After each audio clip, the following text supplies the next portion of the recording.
Hi. During the lecture today, Zoom connection was unstable, so the lecture part was not recorded. So I'm going to record today's lecture again. Today's lecture was chapter 8, operations planning. Operations planning, this one is part of a plan, production plan, resource plan, and so on. The operations planning is performed by low-level management, and range is a short range, monthly, weekly, or a daily plan. Long range plan, intermediate range plan, short range plan. So operations plan is a short range plan, and the intermediate range plan is like midterm, mid-range plan, and long-range plan. Earlier, when we talked about strategy, to achieve company's goal or mission, goal or mission there, and to support this goal or mission, company need corporate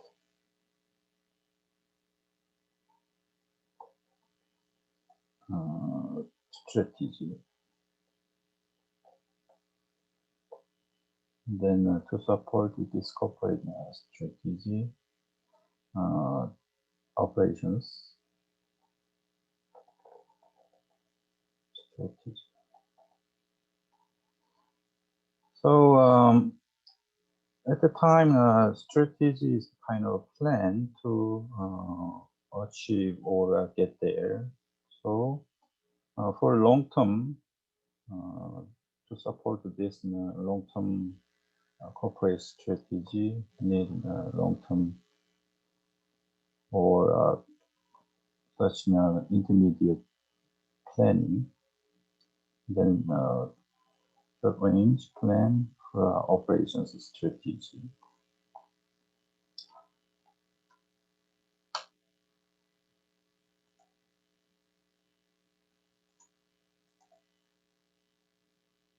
Aggregate planning. Aggregate planning is intermediate term planning, 3 to 18 months. Purpose of this aggregate planning is minimizing the cost of resource required to meet demand over a period, and focus on the total collection or aggregate operations management resources. Like this, over the 3 months, 6 months, or 9 months. Maybe a company produce multiple products, let's say type A, type B, and maybe like 100,000 A, type A January, 50,000, let's say 60,000, 60,000, and so on like that. So aggregate planning is focus on total collection. So total collection, 3 months, maybe 6 months is plan.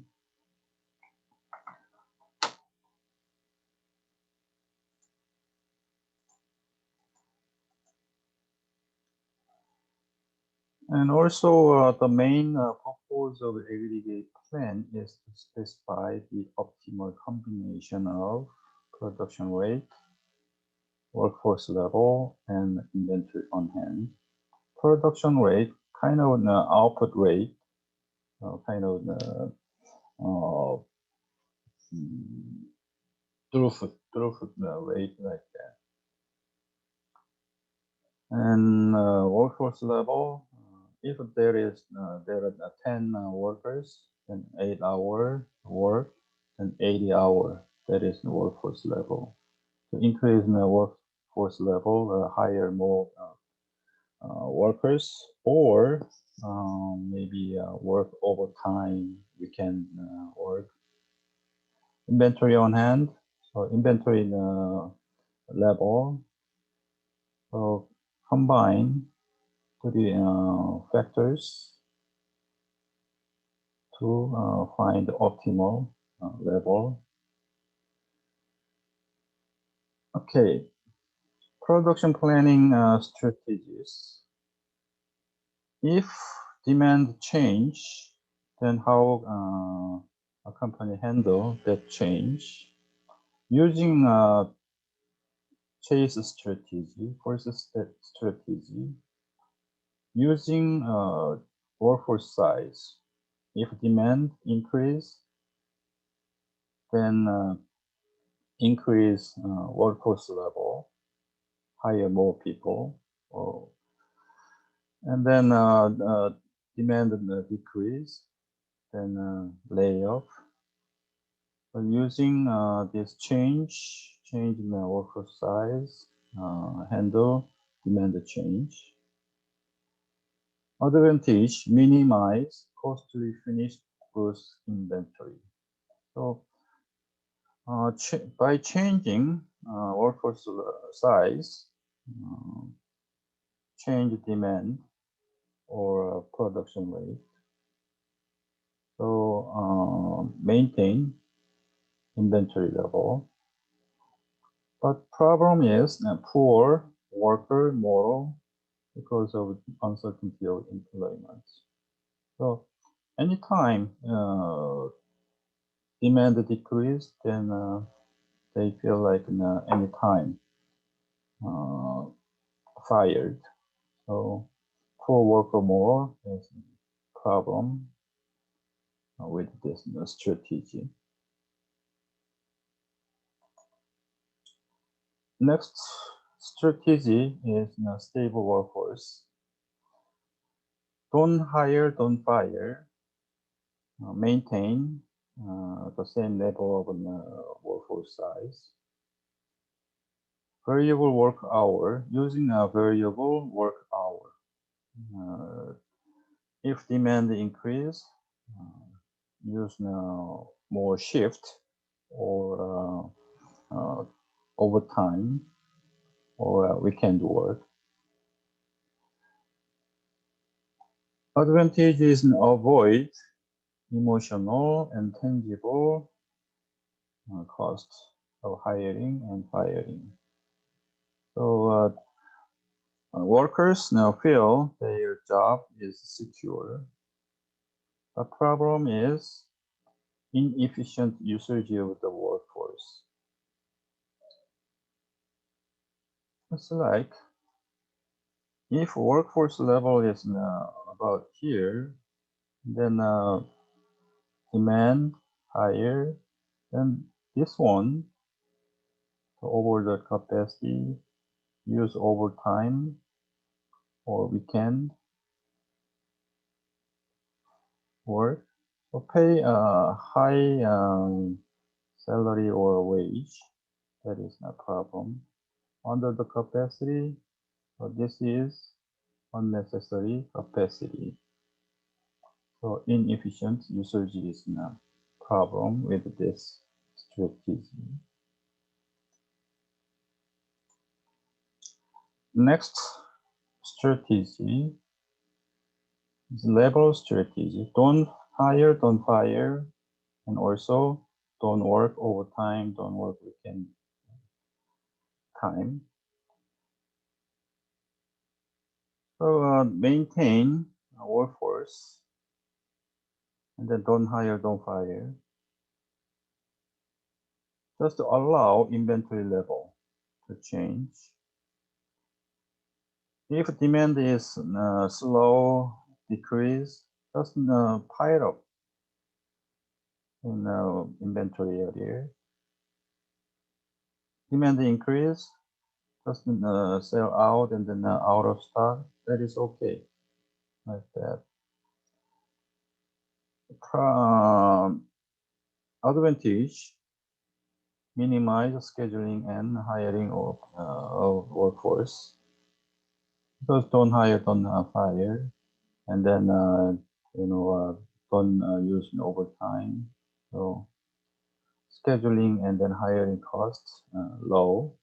The problem is inventory.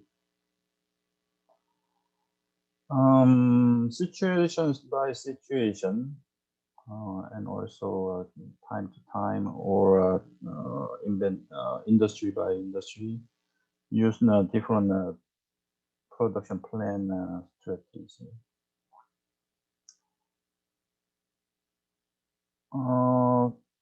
Example of the Hyundai, when I got there in 2010, in inventory area, a lot of cars.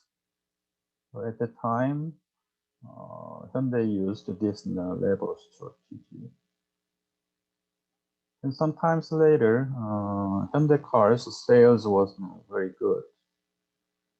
So at that time, use this stable workforce strategy. Even they don't hire more people, workers, but used more shift. So Hyundai Kia at the time used 3 shifts, so 24-hour run. Then even Saturday and Sunday they worked. So that at the time, Hyundai and Kia used this stable workforce. I don't know this time, maybe in this pandemic situation, many companies use this chase strategy because demand very low this time. So many companies lay off workers. Yield management. Definition of this yield management is allocating the right type of capacity to the right type of customer at the right price and time to maximize revenue or yield. And also making demand more predictable. Well,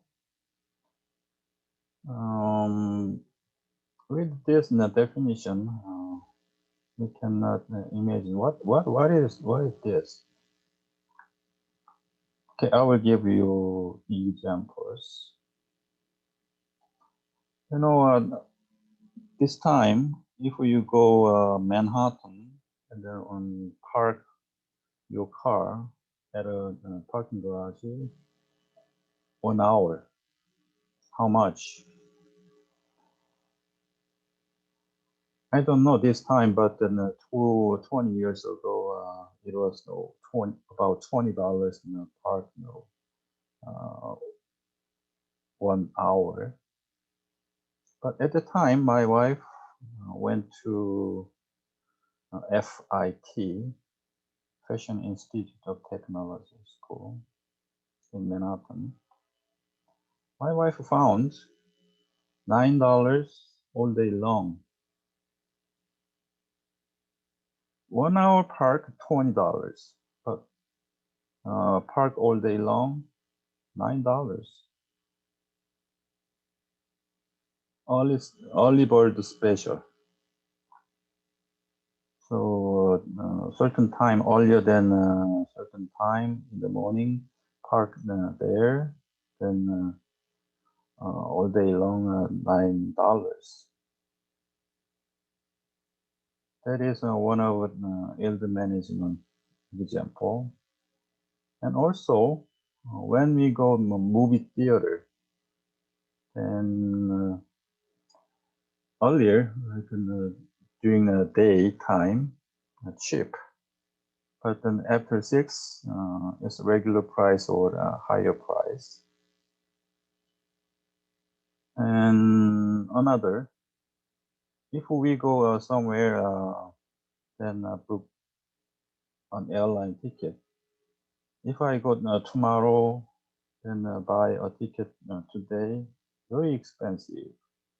But at least 2 weeks earlier, like 1 month earlier, if we buy airline ticket, then very cheap. So using a different price, not busy time or not many demand, then the price is low. High demand, then price is high or regular or high. So using different price attract more customers in not busy time. That is yield management. So using that different price strategy, allocating the right type of capacity to the right type of customer at the right price and time to maximize revenue, and then predict more, making demand more predictable. That is yield management. Okay, aggregate planning method. First, graphical method. Using graph type, chart type, show and then calculate and plan, like a production plan or resource plan. Example here, over the 6 months, expected demand is 900 January, 700 February, and so on.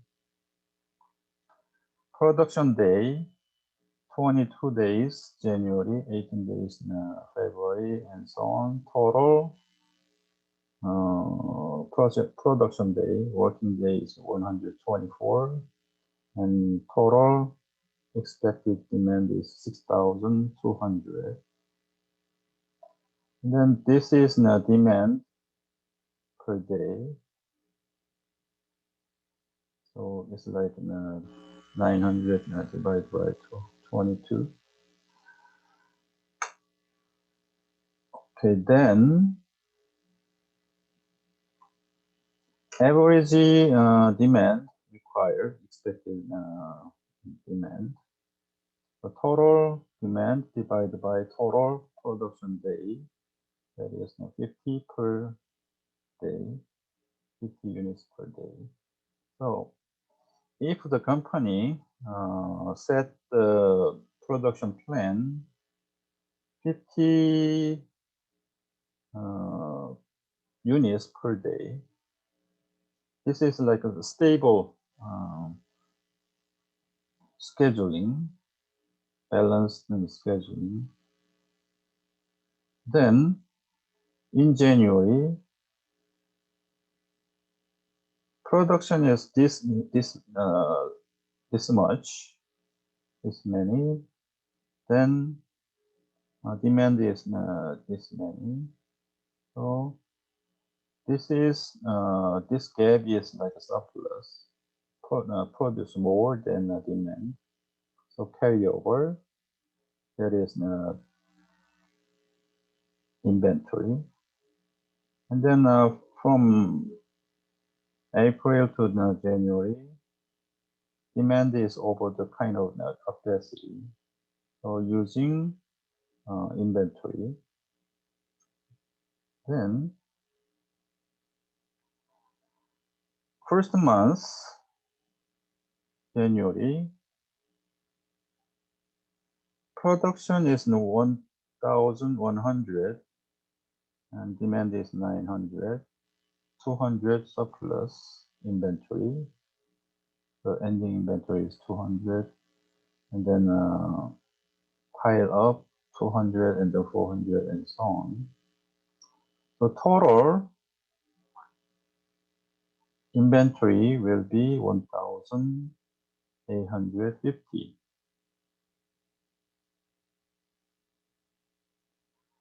And this straight line, that is production, and then this curve line is demand. So this area is surplus inventory, and then this one is this area is short production. So if inventory is 1850, then also if inventory cost, carrying cost is $5 per unit, then inventory cost will be 9,250. And then the regular time labor, if 10 workers work $80 per day, and then 124 days, then total cost will be $108,450. So using this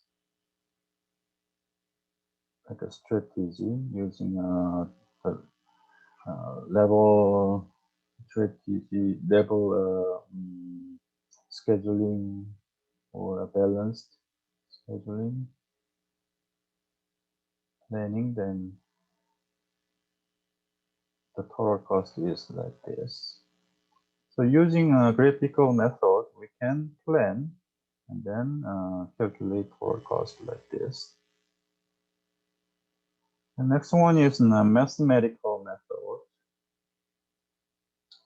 Using transportation method of linear programming, then we can calculate and then plan monthly or daily production plan. If demand is 800 in March, 1,000 in April, 750 in May, and then this is kind of capacity. Using regular work, 700 capacity. And then if we use overtime, then 50 plus. And then if we use subcontract, like outsourcing, then 150 additional, 150, 130 additional. And then beginning inventory on hand is 100 tires. If regular time produce tire during regular time, then $40 per tire.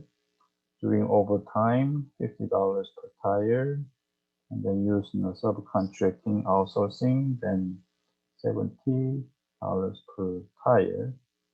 Then if there is an inventory, then $2 carrying cost per month, per tire per month. We may use like a formula and so on, but it will take long. So we use Excel, actually Excel solver. Then it's like a manual how to plan using a transportation method.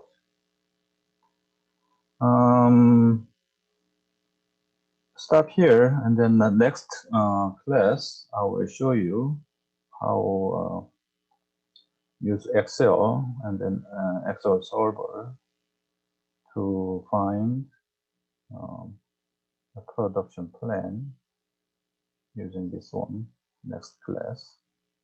Okay, that's all, and see you Wednesday.